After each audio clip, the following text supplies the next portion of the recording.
কলার মোচা দিয়ে এভাবে রান্না করে কখনো খেয়েছেন কি? না খেলে একবার বানিয়ে খেয়ে দেখুন, দারুণ লাগে খেতে, অসাধারণ। তো আজকে আমি দেখাবো এই নতুন রেসিপিটি, দেখে নিন।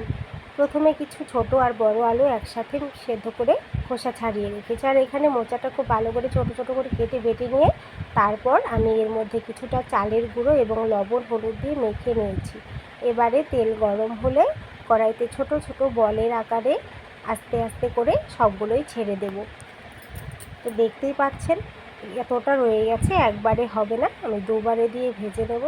এভাবে আস্তে আস্তে করে ভাজতে হবে, একটু নরম থাকে প্রথমে, তারপর ঠিক হয়ে যায়। তো দেখুন কত সুন্দর করে ভাজা হয়ে গেছে। প্রথমটা হতে হতে আমি আবারও গোলগুলো করে রেখেছি, এবারে আমি পরের বারেরগুলো দিয়ে দিলাম।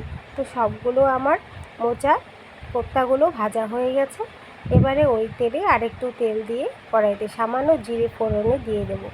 জিরেটা ফোড়ন হয়ে গেলে পরে এবারে আমি যে আলুর খোসা ছাড়িয়ে রেখেছিলাম সেইগুলো দিয়ে খুব ভালো করে ভাজবো। এর মধ্যে পরিমাণ মতো লবণ হলুদ দিয়ে একটু মিশিয়ে নেব। তারপরে আমি মশলা বেটে রেখেছিলাম, আপনারা নিরামিষও করতে পারেন। নিরামিষ হলে পেঁয়াজ রসুনটা বাদ দেবেন, এবং কালারের জন্য সামান্য লঙ্কার গুঁড়ো দিয়ে দিলাম। দিয়ে খুব ভালো করে ফুটিয়ে মিশিয়ে ঝোলটা জাল হলেই কিন্তু নামিয়ে নিলেই রেডি। এবং সবার শেষে একটু গরম মশলার গুঁড়ো যদি থাকে তাহলে দিয়ে দেবেন, তাতে কিন্তু স্বাদটা আরও অনেকটাই বেড়ে যায়। দেখতে সয়াবিনের মতো লাগছে, অসাধারণ লাগে খেতে, বানিয়ে খেয়ে দেখুন।